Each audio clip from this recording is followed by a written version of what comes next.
friends, welcome to the world of Companies Act 2013. I, Professor Kunal Shah, on behalf of JK Shah Classes, is welcoming you all towards the revisionary lectures of Companies Act 2013. Yes, my dear friends, हम लोग इस video में revise करने वाले हैं the provisions towards registration of charges. ये पूरा का पूरा topic that is registration of charges दिया गया है under chapter number 6 of companies act 2013, जहां पर we are going to cover the provisions from section number 77 से लेकर सेक्शन नंबर 87 तक.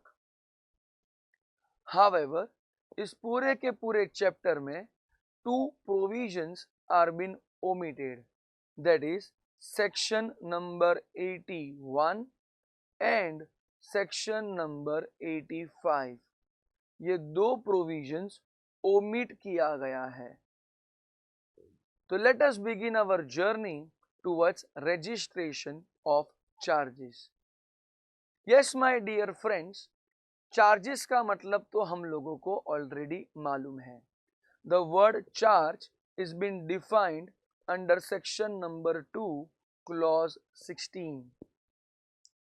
जब भी कोई कंपनी लोन लेना चाहती है या जब भी कोई कंपनी को कोई प्रकार के वर्किंग कैपिटल्स का रिक्वायरमेंट होता है, तो वो कंपनी फाइनेंशियल इंस्टीट्यूट्स या तो बैंक्स को अप्रोच करती है. एंड यहाँ पर वो कंपनी फाइनेंशियल इंस्टीट्यूट्स या बैंक के पास से कुछ लोन्स लेती है. अब लोन लेने के वक्त कंपनी उन लोन्स को सिक्योर्ड रखना चाहती है. तो यहाँ पर कंपनी क्या करती है, कंपनी अपने असेट्स के ऊपर या कंपनी अपने प्रॉपर्टी के ऊपर कोई प्रकार का चार्ज क्रिएट करती है, जिसको हम हिंदी में बोलते हैं कंपनी ने अपना असेट्स गिरवी रखवाया है. यहां पर कंपनी एंड उस चार्ज होल्डर के बीच में, कंपनी मतलब उस बैंकर के बीच में एक कॉन्ट्रैक्ट एंटर होता है. एंड उस कॉन्ट्रैक्ट को हम यहां पर इंस्ट्रूमेंट के नाम से जानते हैं. एग्जाम्पल के तौर पे, अगर एक कंपनी को कुछ लोन्स का जरूरत है, तो उस कंपनी ने एक बैंक को अप्रोच किया called as HDFC bank. Company को 100 करोड़ रुपए का लोन चाहिए था. HDFC bank was ready to give a loan. The repayment schedule was been decided and यहाँ पर at the end of the tenure with interest the company had to repay around 150 crores. तो 100 crores is towards the principal amount and 50 crores is towards the interest. अब यहाँ पर banker that is HDFC bank that is the lender, उन्होंने क्या propose किया कि हम आपको लोन तो दे देंगे बट हम आपके क्रेडिटर कहलाएंगे, but it will be more better कि अगर हम आपके सिक्योर्ड क्रेडिटर कहलाएं. तो कंपनी ने यहाँ पर HDFC बैंक के लिए असेट के ऊपर एक चार्ज क्रिएट किया. मतलब कंपनी ने अपना कोई असेट बैंकर के पास गिरवी रखवाया.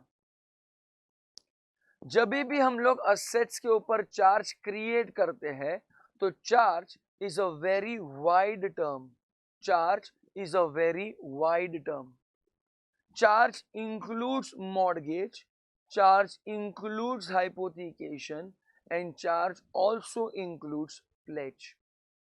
मॉर्गेज का मतलब होता है कंपनी ने अपना कोई इमूवेबल प्रॉपर्टी गिरवी रखवाया है. हाइपोथिकेशन का मतलब होता है कंपनी ने अपना कोई मूवेबल प्रॉपर्टी गिरवी रखवाया है एंड उस असेट का पोजेशन कंपनी ने स्वयं अपने पास रखा है. बट प्लेज का मतलब होता है कंपनी ने मूवेबल प्रॉपर्टी गिरवी रखवाया है एंड उस असेट का पोजेशन भी कंपनी ने क्रेडिटर्स को दे दिया है। यहाँ पर प्रैक्टिकली ज्यादा से ज्यादा वक्त आप देखोगे मॉर्गेज या हाइपोथिकेशन। लॉ मेकर बोलता है कि जब भी कोई कंपनी अपने असेट के ऊपर चार्ज क्रिएट करता है तो वो कंपनी उस चार्ज को आरओसी के पास रजिस्टर करवाना चाहिए। If the charge is been created upon the assets of the company, तो yes, that charge should be registered with the ROC। कैसे रजिस्टर करना है, कब तक रजिस्टर करना है, वो सब चीज हम लोग इसी टॉपिक के अंदर अंडरस्टैंड करने वाला है। यस फ्रेंड्स, आप लोगों ने समझा रहेगा कि चार्ज दो किस्म का होता है। One is called as a fixed charge, another is called as a floating charge. Fixed charge को हम स्पेसिफिक चार्ज के नाम से भी जानते हैं। जब भी हम बोलते हैं फिक्स्ड चार्ज, तो ये एक ऐसा चार्ज है जो क्रिएट किया जाता है upon an asset which is ascertained in nature, definite in nature। तो यहां पर fixed charge is again some specific property। fixed charge is against some specific property। जब भी कोई कंपनी फिक्स्ड चार्ज क्रिएट करता है तो yes, the company loses the right to dispose of that property। company loses the right to dispose of that property। On the other side, जब मैं बोलूं floating charge, तो ये एक ऐसा चार्ज होता है which is been created upon an asset which is of a fluctuating type. मतलब यहां पर the asset is not definite, the asset is not ascertained. A floating charge is a charge which will be created either upon stock in trade या तो even upon debtors. In short, अगर property fluctuating type का है and अगर उसके ऊपर company ने charge create किया है, मतलब कंपनी ने एक ऐसा असेट गिरवी रखवाया है जो फ्लक्चुएटिंग टाइप वाला है, तो यहां पर the charge created is called as a floating charge. Floating charge company use कर सकती है, मतलब यहां पर वो कंपनी उस असेट को यूज कर सकती है या जैसे चाहे वैसा व्यवहार कर सकती है as per the terms and conditions which will be entered with the creditor. अच्छा, फ्लोटिंग चार्ज को क्रिस्टलाइज किया जाता है। जब भी फ्लोटिंग चार्ज क्रिस्टलाइज हो जाता है तो वो फिक्स्ड चार्ज में कन्वर्ट हो जाता है। क्रिस्टलाइजेशन कब कब हो सकता है, तो या तो कंपनी का अगर लिक्विडेशन चालू हुआ है, या तो कंपनी का बिजनेस सीज हो चुका है, या तो कंपनी ने क्रेडिटर्स के साथ कोई भी प्रकार का टर्म्स एंड कंडीशंस तोड़ा रहेगा। तो फॉर दैट रीजंस एक फ्लोटिंग चार्ज को क्रिस्टलाइज कर दिया जाता है एंड वो फिक्स्ड चार्ज में कन्वर्ट हो जाता है। तो let us begin the very first provision, that is section number 77, that is about filing of particulars of creation of charge। जब भी कोई कंपनी असेट के ऊपर चार्ज क्रिएट करेगा तो उस कंपनी को कुछ डिटेल्स आरओसी के पास फाइल करना ही पड़ेगा। लॉ मेकर बोलता है कि boss, it is the duty of the company creating a charge to get the charge registered with the ROC। फिर वो असेट इंडिया में सिचुएटेड है या वो असेट इंडिया के बाहर सिचुएटेड है। अगर असेट के ऊपर चार्ज क्रिएट किया तो उस चार्ज को ROC के पास फाइल करवाना मैंडेटरी प्रोसेस है, जिसके लिए कंपनी या तो फॉर्म नंबर CHG-1 या तो फॉर्म नंबर CHG-9 फाइल करेगा। CHG-9 कब आएगा, तो only and only when it is a case of debenture holders. If the charge is been created for debenture holders, तो उस चार्ज को रजिस्टर करने के लिए कंपनी ROC के पास फॉर्म नंबर CHG-9 फाइल करता है। Other than debentures, other than debentures के लिए the application will be given under a form called as CHG1. Along with the application form, the copy of the instrument which will be signed by the company as well as the charge holder भी submit करना पड़ेगा, and ये सब submit करना पड़ेगा within 30 days of creation of charge along with some prescribed fees, along with some prescribed fees. Law maker बोलता है कि बॉस ये जो भी इंस्ट्रूमेंट ऑफ चार्ज एंटर किया गया था उस इंस्ट्रूमेंट ऑफ चार्ज को वेरीफाई करवाना पड़ेगा.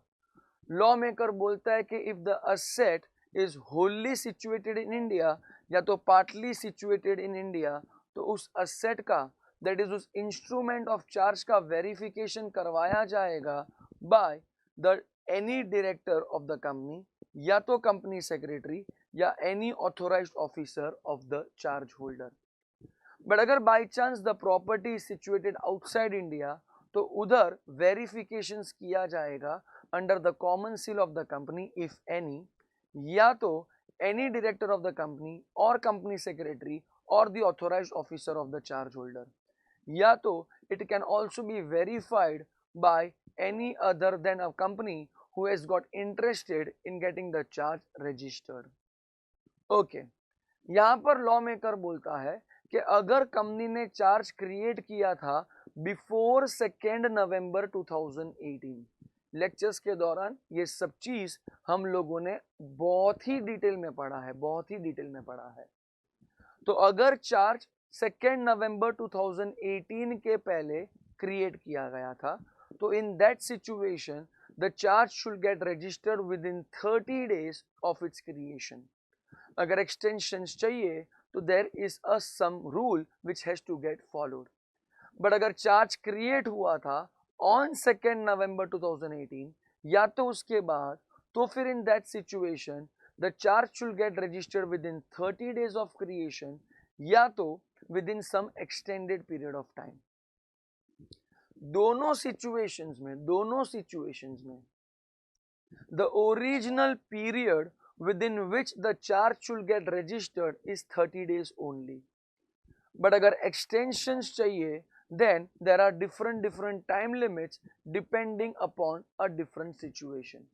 जैसे कि अगर चार्ज क्रिएट किया गया रहेगा बिफोर 2 नवंबर 2018, अगर चार्ज क्रिएट किया गया रहेगा बिफोर 2 नवंबर 2018 तो उस सिनेरियो में एक्सटेंशंस के लिए टाइम लिमिट कुछ अलग है. इन अ सिमिलर वे अगर चार्ज क्रिएट किया गया रहेगा ऑन 2 नवंबर 2018 या तो आफ्टर 2 नवंबर 2018 तो फिर उस सिनेरियो के लिए the provisions for getting the extension of time limit is different. सबसे पहले हम फर्स्ट प्रोविजन को अंडरस्टैंड करते हैं कि सर अगर चार्ज क्रिएट किया है बिफोर 2 नवंबर 2018, अगर चार्ज क्रिएट हुआ है बिफोर 2 नवंबर 2018, एग्जाम्पल के तौर पे कंपनी ने असेट के ऊपर चार्ज क्रिएट किया 1 जनवरी 2018 को, तो लॉ मेकर बोलता है कि बॉस जिस दिन चार्ज क्रिएट किया उधर से 30 दिनों के अंदर अंदर चार्ज रजिस्टर करवाओ.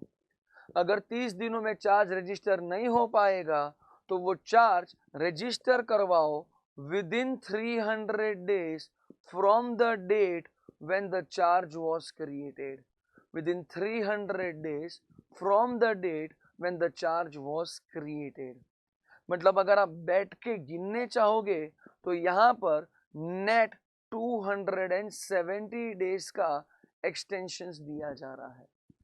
अगर ओरिजिनल पीरियड में चार्ज रजिस्टर करवाओगे तो in that case the company is bound to pay some normal fees which will be prescribed.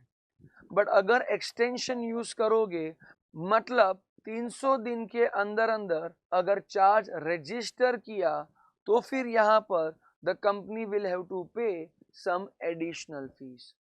Sir मान लो कि अगर 300 दिन में भी चार्ज रजिस्टर नहीं किया तो फिर क्या, तो लॉ बोलता है ये तो हद हो गया भाई, ये तो हद हो गया। अब एक काम करना भाई कि 2 नवंबर 2018 अगर आ जाएगा तो उधर से 6 महीने के अंदर अंदर तो under any circumstances charge register हो ही जाना चाहिए, जहां पर कंपनी को कुछ और एडिशनल फी जमा करवाना पड़ेगा। And for different different classes of companies there are different different types of fees. तो यहाँ पर एक्सटेंशन 1 क्या बोला? एक्सटेंशन 1 बोला कि बॉस 300 दिन के अंदर अंदर चार्ज रजिस्टर करवा दो। एक्सटेंशन 2 बोला कि बॉस अगर बाय चांस चार्ज रजिस्टर नहीं किया है एंड 2 नवंबर 2018 आ चुका है तो उधर से 6 महीने के अंदर अंदर चार्ज रजिस्टर हो जाना चाहिए। The original period of getting the charge registered is 30 days. The original period of getting the charge registered is 30 days. Second situation की बात करते हैं जहां पर लॉ मेकर बोलता है कि अगर कंपनी ने चार्ज क्रिएट किया था, अगर कंपनी ने चार्ज क्रिएट किया था ऑन और आफ्टर 2 नवंबर 2018, अगर कंपनी ने चार्ज क्रिएट किया था ऑन और आफ्टर 2 नवंबर 2018, एग्जाम्पल के तौर पे कंपनी ने चार्ज क्रिएट किया 1 जनवरी 2019 को, तो ओरिजिनल पीरियड वही रखा है कि that the charge should get registered within 30 days, the charge should get registered within 30 days. अगर 30 डेज में चार्ज रजिस्टर नहीं करवा पाओगे तो फिर in that case the company will be given a further extension of 30 days, मतलब total 60 days के अंदर अंदर चार्ज रजिस्टर करवा देना, that is 60 days right from the date when the charge was being created.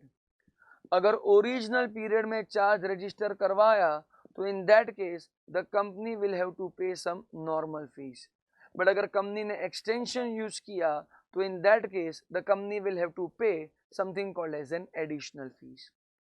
अच्छा सर, अगर by chance ये extension number 1 भी चला गया, हम लोग ने अगर इस पीरियड के दौरान भी चार्ज रजिस्टर नहीं करवाया, लॉ मेकर बोला कि there is a second extension which is possible, मतलब यहां पर फर्दर 60 डेज का एक्सटेंशन दिया जा सकता है, मतलब जिस दिन चार्ज क्रिएट किया उधर से मैक्सिमम 120 दिनों के अंदर अंदर चार्ज रजिस्टर हो जाना चाहिए।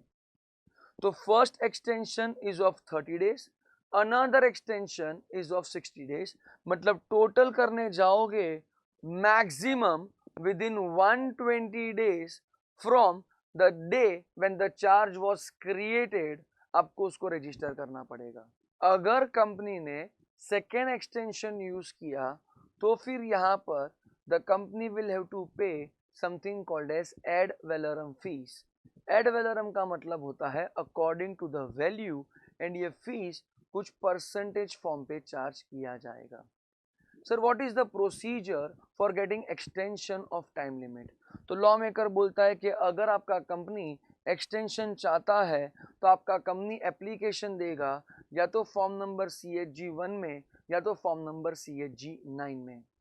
यहाँ पर लॉ मेकर बोलता है कि कंपनी का जो कंपनी सेक्रेटरी होएगा या तो कंपनी का जो डायरेक्टर होएगा वो लोग डिक्लेरेशन देगा कि अगर हमारा कंपनी एक्सटेंशन लेने जा रहा है for getting the charge registered, तो ये एक्सटेंशन के कारण कोई भी प्रकार के राइट्स को अफेक्ट नहीं किया जाएगा, मतलब कंपनी के जो क्रेडिटर्स है उनके राइट्स को कोई भी प्रकार का अफेक्ट होने वाला नहीं है। लगे हाथ यहाँ पर जहाँ पर एडिशनल फीस या एड वैलोरम फीस एप्लीकेबल होएगा वो fees company will have to pay, वो fees the company will have to pay. जैसे एप्लीकेशन आरओसी के पास गया एंड अगर आरओसी को लगा कि यस बॉस कंपनी के पास सफिशिएंट रीजंस था चार्ज को रजिस्टर नहीं करवाने का with in the original period of 30 days, तो ही आरओसी यहाँ पर आपके कंपनी के एप्लीकेशन को स्वीकारेगा एंड आपको एक्सटेंशन ऑफ टाइम लिमिट दिलाएगा। यहाँ पर अगर आरओसी आपको एक्सटेंशन दिलाएगा तो तो आरओसी बोलेगा कि भाई एक्सटेंशन ले रहे हो, चार्ज होल्डर के साथ कोई भी प्रकार का मस्ती करने का नहीं, उनका जो भी राइट्स रहेगा वो राइट्स अफेक्ट होना चाहिए नहीं, वो राइट्स अफेक्ट होना चाहिए नहीं। फिर यहाँ पर एक समरी बना के दिया है कि बॉस अगर चार्ज रजिस्टर करवाना होता है तो it will get registered with in original period of 30 days. नहीं करवा पाए तो अनदर 30 डेज का एक्सटेंशन ले लो, मतलब टोटल 60 डेज के अंदर अंदर चार्ज रजिस्टर करवा लो। फिर भी नहीं कर पाए तो अनदर 60 डेज का एक्सटेंशन ले लो, मतलब total 120 days from the creation of charge the charge should get registered. Over year जैसे ही हमारा कंपनी आरओसी को एप्लीकेशन दिया फॉर रजिस्ट्रेशन ऑफ चार्ज, तो यहाँ पर आरओसी हमारे कंपनी के उस चार्ज का डिटेल्स अपने पास रजिस्टर कर लेगा। ओवर ईयर आरओसी एक सर्टिफिकेट जारी करेगा called as certificate of registration of charge, called as certificate of registration of charge, and ये सर्टिफिकेट दिया जाएगा एज पर अ फॉर्म कॉल्ड एज CXG2। ये जो भी सर्टिफिकेट दिया गया है, ये सर्टिफिकेट एक प्रकार का कंक्लूसिव एविडेंस बनेगा। ये सर्टिफिकेट एक प्रकार का कंक्लूसिव एविडेंस बनेगा कि कंपनी ने chapter number 6 of companies act 2013 के प्रोविजंस को फॉलो किया है। तो यस माय डियर फ्रेंड्स, हमने यहाँ पर सेक्शन नंबर 77 के प्रोविजंस को अंडरस्टैंड कर लिया। नेक्स्ट प्रोविजन बोलता है that is about section number 78, जो बोलता है कि बॉस चार्ज को रजिस्टर करवाने के लिए एप्लीकेशन चार्ज होल्डर के द्वारा भी आ सकता है। चार्ज होल्डर में अप्लाई, चार्ज होल्डर में apply to the ROC for registration of the charge. अगर यहाँ पर चार्ज होल्डर आरओसी के पास चार्ज को रजिस्टर करवाने का एप्लीकेशन देगा, तो that application should be given with the instrument of charge, that is nothing but the contract between the company and that creditor। ये सब चीज आपको देना पड़ेगा with in the prescribe time limit, with in the prescribe form and with in the prescribe manner. यहाँ पर charge holder का application ROC के पास गया, तो आरओसी इस एप्लीकेशन के माध्यम से कंपनी को नोटिस देगा, मतलब कंपनी को पूछेगा कि भाई चार्ज होल्डर आया है चार्ज को रजिस्टर करवाने के लिए, क्या हम ये चार्ज को रजिस्टर करवा दे। अगर कंपनी ने कोई भी प्रकार का नो ऑब्जेक्शन रेज नहीं किया विद इन 14 डेज, तो आरओसी समझ जाएगा कि कंपनी को कोई भी प्रकार का तकलीफ नहीं है, एंड यहाँ पर आरओसी चार्ज होल्डर के एप्लीकेशन के हिसाब से चार्ज को रजिस्टर कर देगा, जिसके लिए चार्ज होल्डर कुछ प्रिस्क्राइब फीस आरओसी के पास जमा किया रहेगा। अच्छा, अगर कंपनी ने ऐसा कुछ जताया, कंपनी ने बोला कि नहीं नहीं नहीं नहीं, चार्ज होल्डर के एप्लीकेशन को रिजेक्ट कर दो, हम स्वयं चार्ज को रजिस्टर करवाएंगे, या तो कंपनी ने ऐसा कोई रीजन दे दिया कि चार्ज रजिस्टर क्यों नहीं होना चाहिए, तो फिर आरओसी चार्ज होल्डर के एप्लीकेशन को रिजेक्ट कर देगा। अब यहाँ पर चार्ज होल्डर बोलेगा कि भाई एप्लीकेशन रिजेक्ट किया है बट आपने मेरे से फीस तो ले लिया है, तो लॉ बोलता है कि चार्ज होल्डर तूने जो भी फीस पे किया रहेगा वो फीस आप कंपनी के पास से रिकवर करवा सकते हो, वो फीस आप कंपनी के पास से रिकवर करवा सकते हो। मतलब अगर आप यहाँ पर section number 77 and section number 78 की बात की गहराई को समझोगे तो 77 बोला कि it is the duty of the company to file the details of charge. 78 बोला कि भैया charge can also be get registered by a charge holder. मतलब यहाँ पर 77 एंड 78 का एक जबरदस्त अगर मैं समरी बना दूं ना, तो बॉस एक ही लाइन का समरी बनेगा कि भाई कुछ भी कर लो, अगर चार्ज क्रिएट हुआ है तो वो चार्ज रजिस्टर जरूर करवाना पड़ेगा, वो चार्ज रजिस्टर जरूर करवाना पड़ेगा। सर अगर बाई चांस चार्ज क्रिएट किया बट उसको रजिस्टर नहीं किया, सर अगर बाई चांस चार्ज क्रिएट किया बट उसको रजिस्टर नहीं किया, तो सर क्या कोई प्रकार का तकलीफ है? तो लॉ बोला yes, there are something called as consequences for non registration of charge. there is something called as consequences for non registration of charge. Sir क्या कॉन्सिक्वेंसेस क्या आएगा? तो लॉ बोला कि कंपनी ने जो भी प्रकार का सिक्योरिटी क्रेडिटर्स को दिया है वो सिक्योरिटी वॉइड कहलाएगा because of the reason of non registration. But अगर कंपनी ने फ्यूचर में अगर उस चीज को रजिस्टर करवा दिया तो वो चीज वैलिड बन जाएगा, वो चीज वैलिड बन जाएगा. मतलब इन शॉर्ट जब तक के लिए कंपनी ने अगर उसको रजिस्टर नहीं करवाया तब तक के लिए it will be considered to be void, तब तक के लिए it will be considered to be void. यहां पर अगर कंपनी का लिक्विडेशन चालू हुआ and you are a creditor जिसके पास कोई असेट एज अ सिक्योरिटी था, तो तुम खुद को समझते रहोगे कि भाई मैं तो सिक्योर क्रेडिटर है, मैं तो सिक्योर क्रेडिटर है, बट कंपनी ने इस चार्ज को आरओसी के पास रजिस्टर ही नहीं किया था. कंपनी ने इस चार्ज को आरओसी के पास रजिस्टर ही नहीं किया था, मतलब it was an unregistered charge. And whenever it is an unregistered charge, तो in that case the creditor is assumed to be just like an unsecured creditor. The creditor is assumed to be just like an unsecured creditor. Law maker बोलता है कि भैया वो security void है, security void है because of non registration. But यहाँ पर company ने उस क्रेडिटर के साथ जो भी कॉन्ट्रैक्ट किया रहेगा वो कॉन्ट्रैक्ट तो वैलिड है. उस कॉन्ट्रैक्ट के हिसाब से कंपनी के ऊपर जो भी ऑब्लिगेशन होता है टू रीपे द मनी, वो मनी कंपनी रीपे करना चाहिए because that agreement, that contract is remaining valid, that agreement, that contract is remaining valid. तो आगे बढ़ते हैं yes my dear friends towards section number 79 जो बोलता है about modification of charge. Section number 79 बोलता है about modification of charge. Modification का मतलब होता है कोई भी प्रकार का चेंजेस. सेक्शन नंबर 79 को दो पार्ट में डिवाइड किया गया है, that is section number 79A and section number 79B.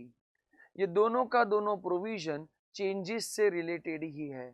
Law maker बोलता है कि अगर एक रजिस्टर्ड चार्ज के अंदर कोई भी प्रकार का चेंजेस किया, अगर रजिस्टर्ड चार्ज के अंदर कोई भी प्रकार का चेंजेस किया तो वो चेंजेस भी आरओसी के पास फाइल करना पड़ेगा, वो चेंजेस भी आरओसी के पास फाइल करना पड़ेगा.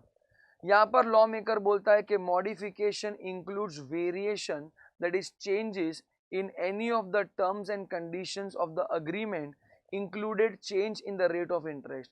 अगर by chance rate of interest भी चेंज हुआ, ये रेट ऑफ इंटरेस्ट या तो तुमने म्यूचुअली मिलकर चेंज किया या तो ऑपरेशन ऑफ लॉ के कारण चेंज हुआ, या तो वेरिएशन के अंदर कोई भी प्रकार का एक्सटेंशन डाला गया है, या तो आपने इन शॉर्ट कोई भी प्रकार का चेंजेस किया टुवर्ड्स द रजिस्टर्ड चार्ज. अब क्या क्या चेंजेस हो सकता है, तो उसके लिए कुछ एग्जाम्पल्स, उसके लिए कुछ एग्जाम्पल्स यहाँ पर दिए गए हैं, कुछ एग्जाम्पल्स यहाँ पर दिए गए हैं. इन शॉर्ट अगर कोई भी प्रकार का चेंजेस हुआ तो वो चेंजेस हमें आरओसी को इंटीमेट करना पड़ेगा. जैसे हम लोग ने आरओसी को चेंजेस इंटीमेट कर दिया तो आरओसी हमें एक सर्टिफिकेट जारी करेगा called as certificate of modification of charge, called as certificate of modification of charge. ये सर्टिफिकेट फॉर्म नंबर CHG3 के अनुसार हमें मिलेगा. तो आरओसी हमें एक सर्टिफिकेट जारी करेगा called as certificate of modification of charge and ये सर्टिफिकेट फॉर्म नंबर CHG3 के अनुसार हमें प्राप्त करवाया जाएगा. ये जो भी सर्टिफिकेट आरओसी ने इशू किया है वो सर्टिफिकेट एक प्रकार का कंक्लूसिव एविडेंस माना जाएगा कि कंपनी ने चैप्टर नंबर 6 के प्रोविजंस को बराबर से फॉलो किया है, कंपनी ने चैप्टर नंबर 6 के प्रोविजंस को बराबर से फॉलो किया है. तो देखो यहाँ पर my dear friends, CHG1 and CHG9 will be utilised for application for registering a charge. CHG2 के अनुसार आरओसी हमें यहाँ पर एक certificate of registration of charge issue करेगा and CHG3 is for certificate of modification of charge. आगे बढ़ते हैं towards the next provision that is section number 80 जो बोलता है about deemed notice of charge. Section number 80 जो बोलता है about deemed notice of charge. ये जो वर्ड है ना, वर्ड नोटिस, ये वर्ड नोटिस ओरिजिनली डिराइव हुआ है from a Latin term notitia. The word notice originally derive हुआ है from a Latin term notitia, जिसका इंग्लिश मीनिंग होता है टू गिव नॉलेज, जिसका इंग्लिश मीनिंग होता है to give knowledge. Section number 80 बोलता है कि बॉस अगर कंपनी ने एक चार्ज को रजिस्टर करवाया आरओसी के पास, तो ROC is a public office. जिस दिन वो चार्ज रजिस्टर हुआ उस दिन से ऐसा अज्यूम किया जाएगा कि any person who is going to deal with those asset is having the knowledge about the registration of charge.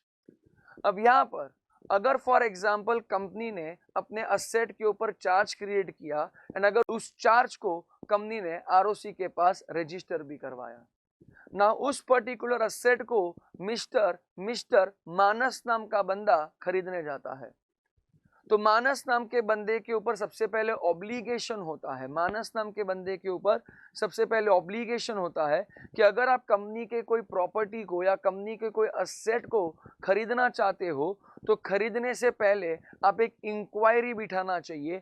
आप आरओसी के पास जाकर डिटेल्स ढूंढना चाहिए कि आप जो असेट खरीदने वाले हो वो असेट सब्जेक्ट टू चार्ज है या नहीं है। अगर आप आरओसी के पास गए एंड आपको पता चला कि आप जो असेट खरीदने वाले थे वो सब्जेक्ट टू चार्ज था, तो बॉस आप वो असेट खरीदना मत, वो आप असेट खरीदना मत। बट अगर आप बिना आरओसी के पास इंक्वायरी किए सीधा का सीधा कंपनी के पास असेट खरीदने चले जाओगे, तो कंपनी थोड़ी आपको बोलेगा कि असेट के ऊपर चार्ज क्रिएटेड है या नहीं है। कंपनी तो एक प्रकार का आर्टिफिशियल पर्सन है, तो कंपनी स्वयं तो नहीं बताएगा ये चीज। तो for that reason law maker बोलता है कि यहाँ पर जो बंदा कंपनी का प्रॉपर्टी अक्वायर करने वाला रहेगा उसका जिम्मेदारी बनेगा to first make an inquiry with the ROC and later on enter a contract with the company for acquiring those asset. अगर बाई चांस आप आरओसी के पास इंक्वायरी नहीं किया एंड सीधा का सीधा असेट खरीदने के लिए कंपनी के पास पहुंच गया एंड यहाँ पर आपने असेट खरीदने के लिए कॉन्ट्रैक्ट भी एंटर कर दिया, लेटर ऑन अगर आपको पता चला कि बॉस मैं जो असेट खरीदने वाला था वो सब्जेक्ट टू चार्ज था, मैं जो असेट खरीदने वाला था वो सब्जेक्ट टू चार्ज था, एंड अगर यहाँ पर आपको कोई भी प्रकार का नुकसान हुआ तो ये नुकसान का भरपाई आप कंपनी के पास से क्लेम नहीं करवा सकते हो, बिकॉज कंपनी ने अज्यूम किया कि boss you are having the knowledge of charge. तुम बोलेगा नहीं मेरे पास नॉलेज नहीं था, तो कंपनी बोलेगा no it is deemed that you are having the knowledge of charge. तो ये था हमारा provision towards section number 80। Section number 81 is been omitted, section number 81 is been omitted। Next provision करते हैं that is section number 82, that is about satisfaction of charge. Section number 82 is about satisfaction of charge. देखो friends, जब भी company ने loan लिया तो asset के ऊपर चार्ज क्रिएट किया, कंपनी ने लोन लिया तो असेट के ऊपर चार्ज क्रिएट किया, उस चार्ज को कंपनी ने आरओसी के पास फाइल किया, उस चार्ज को कंपनी ने आरओसी के पास फाइल किया। अच्छा, अगर कंपनी ने जो लोन लिया था उस लोन को अगर कंपनी रीपे कर देती है तो फिर कंपनी आरओसी के पास जाएगी एंड बोलेगी कि बॉस हमें हमारे असेट के ऊपर से चार्ज रिलीज करना है, मतलब हमें चार्ज को सेटिस्फाई करना है, मतलब हमें चार्ज को सेटिस्फाई करना है। तो यहाँ पर अगर कंपनी ने अपने क्रेडिटर्स के लिए दैट इज चार्ज होल्डर्स के लिए जिस असेट के ऊपर चार्ज क्रिएट किया था, अगर उस असेट के ऊपर से चार्ज रिलीज करवाना चाहता है तो कंपनी आरओसी के पास एप्लीकेशन देगा under a form called as CHG4, under a form called as CHG4। जैसे ही एप्लीकेशन आरओसी के पास आएगा तो आरओसी समझ जाएगा कि शायद से कंपनी ने अपने क्रेडिटर्स को पूरा का पूरा पेमेंट कर दिया रहेगा। For that reason company asset के ऊपर से चार्ज रिलीज करवाने को आया है। सर कितने दिनों में जाना पड़ेगा आरओसी के पास? तो लॉ बोलता है कि विद इन 30 डेज में जाना पड़ेगा। बट अगर आप एक स्पेसिफाइड आईएफएससी पब्लिक कंपनी होएगा तो for you instead of 30 days the provision is of 300 days. Sir अगर नॉर्मल कंपनी है तो कितने दिनों में जाना चाहिए? The answer is 30 days. Sir अगर 30 डेज में चार्ज को सेटिस्फाई करवाने का एप्लीकेशन नहीं दे पाएगा तो लॉ बोलता है कोई बात नहीं, 300 दिन के अंदर अंदर भी आप चार्ज को सेटिस्फाई करवाने का आरओसी को एप्लीकेशन दे सकते हो। अगर आपने ओरिजिनल टाइम पीरियड में चार्ज को सेटिस्फाई करवाने का एप्लीकेशन दिया तो नॉर्मल फीस लगेगा। बट अगर आपने एक्सटेंडेड टाइम यूज किया तो फिर इन दैट केस यहाँ पर आपके कंपनी को कुछ एडिशनल फीस पे करना पड़ेगा। तो यहाँ पर जैसे आरओसी के पास एप्लीकेशन पहुंच गया, जैसे आरओसी के पास एप्लीकेशन पहुंच गया अबाउट सेटिस्फेक्शन ऑफ चार्ज, तो आरओसी इस चीज का नोटिस सीधा का सीधा देगा to the charge holder. Charge holder 14 days में रिप्लाई कर देना चाहिए अगर उनको कोई भी प्रकार का ऑब्जेक्शन रहेगा तो। बट अगर चार्ज होल्डर को कोई भी ऑब्जेक्शन नहीं रहेगा तो फिर इन दैट केस आरओसी समझ जाएगा चार्ज होल्डर को कोई भी प्रकार का ऑब्जेक्शन नहीं है एंड सीधा का सीधा चार्ज को सेटिस्फाई करवा दिया जाएगा। सर अगर बाई चांस चार्ज होल्डर ने बोला कि नहीं नहीं नहीं नहीं चार्ज को सेटिस्फाई मत करना, तो आरओसी उस चीज को रिकॉर्ड करेगा एंड कंपनी को सीधा का सीधा इन्फॉर्म कर देगा कि सॉरी कंपनी, आपने हमें जो एप्लीकेशन दिया था फॉर सेटिस्फेक्शन ऑफ चार्ज, हम उस एप्लीकेशन के हिसाब से चार्ज सेटिस्फाई नहीं करवा सकते हैं बिकॉज चार्ज होल्डर ने कोई भी प्रकार का यहाँ पर एक नेगेटिव रिमार्क दिया है। अगर चार्ज होल्डर कोई भी प्रकार का नेगेटिव रिमार्क नहीं देता है तो आरओसी सबसे पहले खुद के पास जो रजिस्टर्स मेंटेन किया रहेगा उसमें मेमोरेंडम ऑफ सेटिस्फेक्शन का एंट्री मार देगा। आरओसी भी अपने हिसाब से एक रजिस्टर मेंटेन करता है कंपनी वाइज जिसमें डिटेल्स मेंटेन किया जाता है, तो आरओसी उस रजिस्टर में लिख देगा मेमोरेंडम ऑफ सेटिस्फेक्शन एंड यहाँ पर कंपनी को इश्यू कर देगा something called as a certificate of registration of satisfaction of charge and ये सर्टिफिकेट दिया जाएगा as per a form number CHG 5। अच्छा सर अगर मान लो जब कंपनी ने एप्लीकेशन दिया था चार्ज को सेटिस्फाई करवाने के लिए, तब कंपनी ने CHG 4 के अंदर ही चार्ज होल्डर का सिग्नेचर ले लिया था, तो भी क्या आरओसी वापस से चार्ज होल्डर को पूछने जाएगा क्या? The answer is no.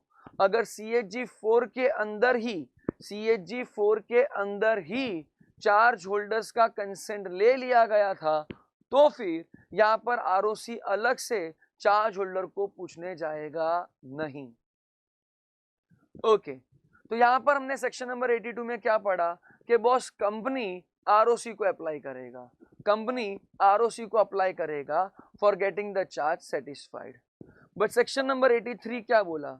Section number 83 बोला कि अगर बाई चांस कंपनी ने कोई भी प्रकार का इंटीमेशन नहीं किया आरओसी को for satisfaction of charge, but ROC को कहीं ना कहीं से जानकारी प्राप्त हुई है कि बॉस चार्ज सेटिस्फाई हो जाना चाहिए, तो लॉ बोलता है कि आरओसी तेरे पास पावर है to make entries for satisfaction of charge and to release that asset from charge. देखो section number 83 empowers the ROC to make entries with respect to satisfaction and release of charge even if no intimation has been received by ROC from the company। भले ही company ने ROC को intimation नहीं दिया, but अगर ROC को पता चल जाता है कि बॉस चार्ज सेटिस्फाई करवाना है तो आरओसी भी स्वयं यहाँ पर चार्ज सेटिस्फाई करवा सकता है even if the intimation was not been received from. तो यहाँ पर अगर कोई भी प्रकार का एविडेंस अगर आरओसी को पता चला, आरओसी को कोई भी प्रकार का एविडेंस मिला कि बॉस ये रजिस्टर्ड चार्ज को सेटिस्फाई करवा देना चाहिए, तो फिर भले ही कंपनी ने अगर एप्लीकेशन नहीं भी दिया रहेगा ना, फिर भी आरओसी के पास पावर है उस चार्ज को सेटिस्फाई करवाने के लिए। आरओसी के पास पावर है उस चार्ज को सेटिस्फाई करवाने के लिए। ये तीन में से अगर ऐसा कोई भी सिचुएशन अराइज होएगा तो आरओसी को एक एविडेंस मिल जाएगा कि बॉस चार्ज को सेटिस्फाई करवाना चाहिए, चार्ज को सेटिस्फाई करवाना चाहिए।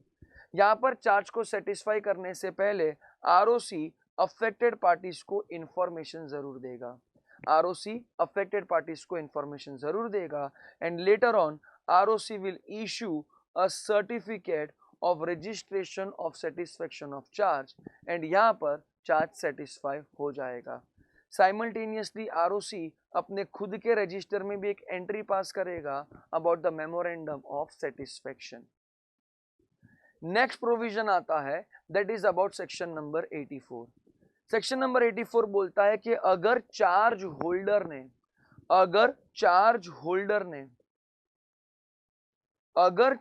होल्डर ने कोई भी प्रकार के बंदे को अपॉइंट किया है एज अ मैनेजर या तो एज अ रिसीवर। देख बॉस, अगर रिसीवर बोला ना then the person is appointed by the order of court. अगर रिसीवर बोला देन द बंदा is appointed by the order of court. Manager बोला मतलब वो बंदा अपॉइंट किया गया है as per the terms and conditions of the instrument, as per the terms and conditions of the instrument. Company ने असेट के ऊपर चार्ज क्रिएट किया, कंपनी ने उस चार्ज को आरओसी के पास रजिस्टर भी किया, बट उस असेट का रखवाली करने के लिए चार्ज होल्डर अगर एक रिसीवर अपॉइंट करवाता है या तो एक मैनेजर अपॉइंट करवाता है तो उस बंदे का डिटेल्स कंपनी के पास भी फाइल करना है एंड उस बंदे का डिटेल्स आरओसी के पास भी फाइल करना है।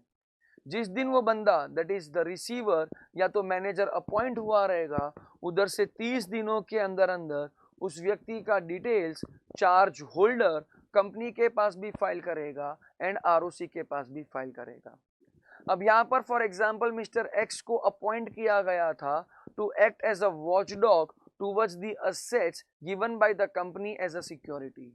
तो जिस दिन अगर मिस्टर एक्स अपॉइंट हुआ उधर से 30 दिनों के अंदर अंदर मिस्टर एक्स का डिटेल्स चार्ज होल्डर सीधा का सीधा कंपनी के पास भी जमा करेगा एंड आरओसी के पास भी जमा करेगा।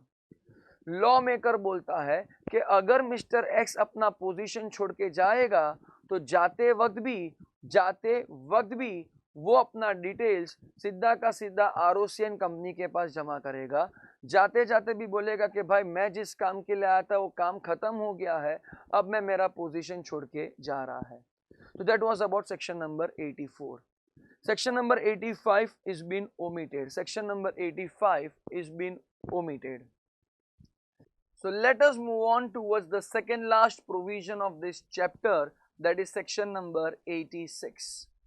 Yes, my dear friends, before this section number 85 is been omitted from our syllabus. So now we are upon the second last provision, that is section number 86, which tells about the punishment for contravention of any of the provision of this chapter. After this, we are left out with one more provision, that is section number 87. Over here in section number 86, there was a penalty which is now been omitted and we have got a new penalty. The lawmaker over here says that if any of the provisions is been contravened either towards the registration of charge or towards the modification of charge or towards the satisfaction of charge, then in that case the company will be asked to pay a penalty of rupees 5 lakhs and every officer of the company who is in default will be asked to pay a penalty of rupees 50,000. So there was a change in the penalty part under section number 86, which is also been now covered in our revisionary lecture. Okay, last provision of this chapter and our chapter comes to an end. Last provision बोलता है कि rectifications can be ordered by central government towards the register of charges. अगर register of charges में कोई भी प्रकार का rectification करवाना है तो ये रेक्टिफिकेशन का ऑर्डर सेंट्रल गवर्नमेंट पास कर सकता है। लॉ मेकर बोलता है कि बॉस सेंट्रल गवर्नमेंट के पास पावर है बट ये पावर एक्चुअली डेलीगेट करवा दिया गया है to a regional director. The powers are been actually been transferred, the powers are been actually been delegated to the regional director.